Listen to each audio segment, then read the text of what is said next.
Assalamualaikum warahmatullahi wabarakatuh. Di video kali ini saya akan menjelaskan tentang pemanfaatan komputer di berbagai bidang. Nah, yang pertama yaitu ada di dunia kerja, kedokteran, kemudian ada penerbangan, ilmu pengetahuan, the automatic factory, kemudian ada the automatic office, kemudian ada bekerja di rumah, bidang pendidikan, kemudian ada high tech home, dan kemudian yang terakhir ada e-business and e-commerce. Selanjutnya kita bahas dulu yang bagian pertama, itu tentang komputer di dunia kerja. Nah, komputer di dunia kerja ini ada beberapa bagian, itu pada dalam bidang hiburan atau dunia hiburan. Kemudian komputer di dalam dunia hiburan ini memudahkan dalam penyajian informasi. Misalnya dalam dunia pertelevisian, perfilman, yaitu digunakan untuk membuat film, membuat animasi, misalnya seperti film kartun, maupun memerlukan efek-efek khusus yang perlu untuk mengedit film-film itu akan menjadi sebuah film atau bakal menjadi sebuah film kartun, yaitu seperti animasi itu kan. Nah, bisa juga di dalam komputer ini di dunia hiburan bisa juga seperti dalam bidang permainan. Nah, kan ada juga tuh orang gamers gitu. Nah, selanjutnya publishing ini adapun manfaatnya yaitu masyarakat mengetahui informasi terbaru dengan mudah, terus bahkan hingga terpelosok sekalipun, sebagai media yang cepat menyampaikan hal-hal tentang dunia. Kemudian ada sebagai media pemberitahuan yang ekonomis, bahkan gratis. Nah, ada juga menulis dan mengedit berita di lokasi dan mengirimkan melalui internetnya. Kemudian penggunaan software untuk membuat atau mengedit gambar dan tabel.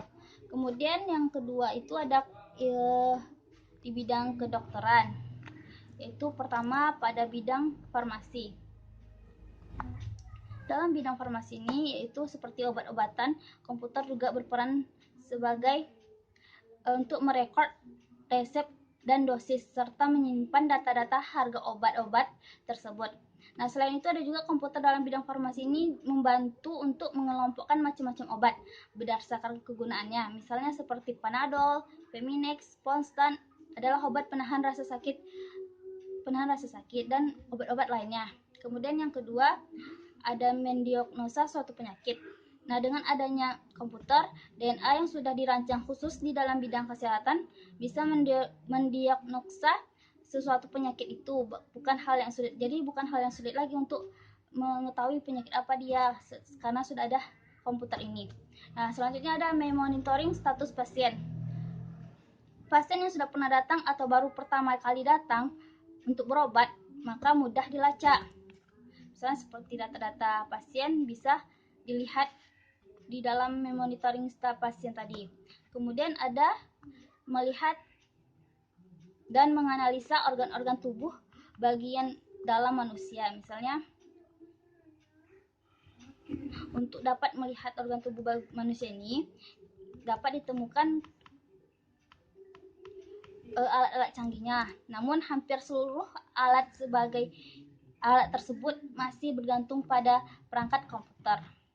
Makanya dia itu masih dalam bidang ini masih digunakan komputer di dalam bidang ini. Kemudian selanjutnya ada melakukan penelitian ilmiah yang diperlukan.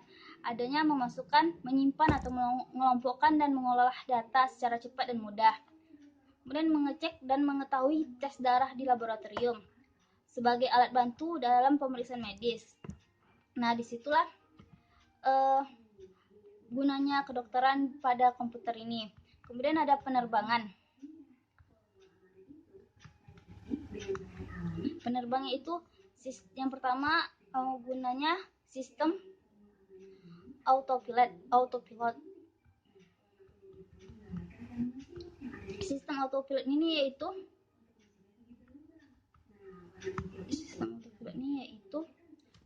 berfungsi untuk mengendalikan pesawat secara otomatis. Dan kedua ada flag data display yang terletak di layar koplit. Nah, ini juga termasuk olahan komputer yang terus-menerus mengoreksi keeroran. Kemudian ada sistem anti tabrakan di udara atau TCAS yang juga menggunakan komputer untuk menghitung kemungkinan terjadinya tabrakan atau lalu untuk membunyikan alarm jika sudah berbahaya. Kemudian ada komposisi udara, kelembaban atau temperatur kabin pesawat juga dikendalikan menggunakan komputer ini. Nah, kemudian juga ada menghitung ketinggian pesawat, mengendalikan panel-panel pesawat, serta keadaan mesin bahan bakar dan kecepatan. Dan juga ada radar. Radar itu menggunakan sistem komputer. Nah, radar ini ialah sistem gelombang elektromagnetik yang berguna untuk mendeteksi, mengukur jarak dalam bidang penerbangan. Radar biasanya terlihat digunakan di menara kontrol bandara yang memakai sistem Air Traffic Control atau ATC. Nah, selanjutnya ada e-ticket atau jual tiket online. Penjualan tiket online merupakan salah satu cara bagi orang untuk membeli tiket untuk acara lokal. Semua informasi untuk mengenai elektronik tiket disimpan secara digital dalam sistem komputer milik perusahaan penerbangan ini. Nah, selanjutnya ada ilmu pengetahuan sains. Ilmu pengetahuan atau sains. Yang pertama yaitu para ahli nuklir dapat membuat model reaktor nuklir pada layar komputer, tidak perlu membuat model sebenarnya atau menghindari biaya dan risiko bahayanya nuklir. Kalau untuk ahli nuklir itu gunanya. Nah, untuk ahli kimia gunanya ini dapat menggunakan komputer untuk membuat model-model molekul dan melihat reaksi kimia melalui simulasi dalam pencampuran masing-masing molekul. Nah, ada juga dalam ahli geologi gunanya untuk memperoleh keadaan tanah serta kontur dari suatu daerah. Nah, komputer ini juga digunakan untuk mengolah data karena kecepatan dan ketetapannya. Kemudian ada juga komputer ini memudahkan menyelesaikan perhitungan yang sulit dan rumit dalam waktu yang cepat. Kemudian ada juga penerapan komputer ini juga memudahkan dalam perhitungan dalam penelitian dan riset pengembangan yang berbahaya jika dilakukan oleh manusia dan yang membutuhkan biaya ini sangat besar. Nah, dengan bantuan simulasi komputer inilah makanya dia tidak terlalu terlalu banyak biayanya, tidak terlalu besar. Kemudian ada juga the automated factory. Yaitu di automated factory ini hanya bisa tidak bisa digunakan oleh tangan manusia, itu seperti robot. Jadi dia dilakukan oleh robot, yaitu seperti di dalam komputer ini, mesin yang dikontrol di dalam komputer. Nah, komputer membantu tracking inventory, mengatur waktu pemasangan bagian-bagian produk, mengontrol kualitas produksi, memantau mesin, menjadwalkan pemeliharaan dan lain-lainnya. Kemudian ada juga CAD atau CEM. CAD ini atau CEM ini digunakan dalam bidang industri dan manufaktur. Komputer ini digunakan untuk mengontrol mesin-mesin produksi dengan ketetapan yang tinggi. Nah, adapun pengertian CAD atau Computer Aided Design ini yaitu penggunaan komputer dalam gambar teknik interaktif dan penyimpanan desain. Kemudian ada juga yang tadi CAM atau Computer Aided Manufacturing. Nah, ini adalah sistem yang digunakan terutama untuk tujuannya manufaktur. Nah, selanjutnya ada the automated office. Nah, itu komputer dan jaringan telah menjadi bagian esensial dunia perkantoran modern. Nah, dulu kan masih pakai mesin-mesin ketik, kertas-kertas terus kita yang ketik, kertasnya kita tulis. Nah, sekarang bisa menggunakan komputer. Di dalam komputer itu sudah ada kertas itu kayak A4 atau yang lain-lainnya seperti kita mengerjakan di Word lah. Nah, selanjutnya komputer juga digunakan untuk berbagai keperluan. Memo misalnya dalam presentasi bisnis, pengolahan keuangan, statistik perusahaan, promosi atau marketing. Ada juga CEO dan CTO, yaitu gunanya manajemen sistem informasi dan teknologi informasi. Kemudian ada jaringan komputer mengintegrasikan berbagai jenis komputer, mulai dari mainframe sampai handle device. Kemudian ada workgroup. Nah, workgroup nih ada beberapa bagian, itu group wide application, itu pada dalam kalender sharing, mengirimkan pesan, mengakses data, bekerja pada dokumen, yaitu yang sama, bekerja pada dokumen secara bersamaan. Kemudian ada intranet, yaitu jaringan internal perusahaan yang menghubungkan para karyawannya. Ada juga extranet, yaitu menghubungkan dengan rekanan dan pelanggan. Kemudian ada the paperless office, itu ada beberapa bagian, filing cabinet dan rak buku diganti oleh magnetic atau optical disk. Nah, maksud filing cabinet dan rak buku ini bisa diganti dengan magnetic atau optical disk. Memo dan surat dengan kertas yang diganti oleh komunikasi elektroniknya. Kemudian promosi melalui media cetak diganti juga oleh promosi melalui halaman web. Jadi nggak perlu kayak dulu lagi.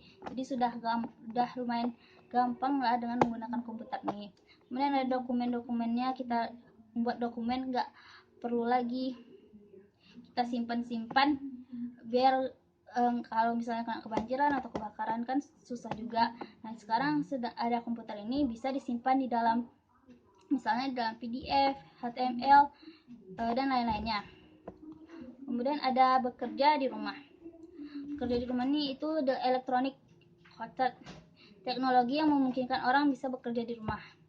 Kemudian ada telecommunicating, yaitu menggunakan teknologi informasi untuk bekerja secara jarak jauh. Misalnya dia adanya di sana, dari sana kita di sini bisa kita berhubungan kayak bisnis gitu, masih bisa kita berbicara walaupun orangnya di jauh di daerah luar. Nah, selanjutnya ada bidang pendidikan. Bidang pendidikan ini ada manfaatnya, ada beberapa manfaat. Yang pertama itu sebagai mencari bahan informasi. Dengan adanya komputer ini, setiap orang menjadi sangat mudah untuk mencari bahan informasi dalam bidang-bidang pendidikan. Misalnya seperti jika seorang siswa membutuhkan referensi mengenai tugas-tugasnya, maka dia dapat menggunakan komputer ini melalui internet, mencari informasi-informasi apa yang mereka pelajari. Selanjutnya ada untuk media pembelajaran, yaitu komputer ini dapat digunakan sebagai media pelajaran, yaitu untuk mengakses internet. Selain dapat mencari informasi, dengan adanya komputer kita masih dapat belajar walaupun kita tidak dalam kelas. Seperti ya saat inilah kita daring online gitu ceritanya. Kemudian ada juga sebagai media pembelajaran modern atau proyektor lewat e-book, lewat proyektor. Kemudian memudahkan untuk mengerjakan tugas, dapat digunakan untuk ujian secara online, dapat digunakan untuk mencetak generasi digital. Kemudian memudahkan pembelajaran siswa di bidang desain karena membutuhkan aplikasi di dalam komputer seperti Adobe, Corel, Sony, dan sebagainya. Kemudian ada high touch home, yaitu bisnis yang berbasis dari rumah. Bisnis yang berbasis dari rumah ini seperti kayak jualan online, kemudian kita bisa ya seperti itulah, kita membuat lapak di Facebook atau di situs-situs lainnya. Kemudian ada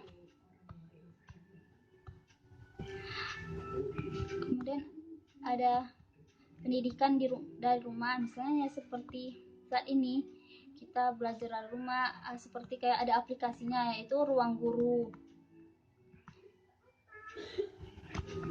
Nah, kemudian ada juga selanjutnya home entertainment, misalnya seperti orang-orang yang sedang membuat konten-konten melalui website, artikel, atau dari YouTube bisa juga. Nah, selanjutnya itu ada terakhir e-business dan e-commerce. elektronik bisnis. Elektronik bisnis ini adalah praktek pelaksanaan dan pengolahan proses bisnis. Misalnya bisnis utama, misalnya seperti perancangan produk, pengelolaan pasukan bahan baku, manufaktur, penjualan, pemenuhan pesan, dan penyediaan servis melalui penggunaan teknologi komunikasi komputer dan lain sebagainya. Dan informasi sistem juga bisa. Nah, kemudian ada e-commerce atau electronic commerce, yaitu aspek penjualan dari e-business. Nah, yaitu pembelian dan penjual produk atau jasa. Adapun jenis-jenis e-commerce ini yaitu yang pertama business to business, yaitu hubungan suatu organisasi bisnis dengan organisasi bisnis lainnya, misalnya dengan supplier, distributor, dan institusi keuangan. Kemudian ada business to customer, yaitu transaksi retail antara organisasi bisnis dengan pelanggan. Misalnya seperti contohnya Amazon.com, untuk memanfaatkan internet ini disitulah untuk antara organisasi bisnis dengan pelanggan. Nah, electronic payment systemnya ada juga seperti PayPal. Nah, itulah pemanfaatan bidang komputer di dalam berbagai bidang. Sekian dari saya, semoga dapat memahami. Assalamualaikum warahmatullahi wabarakatuh.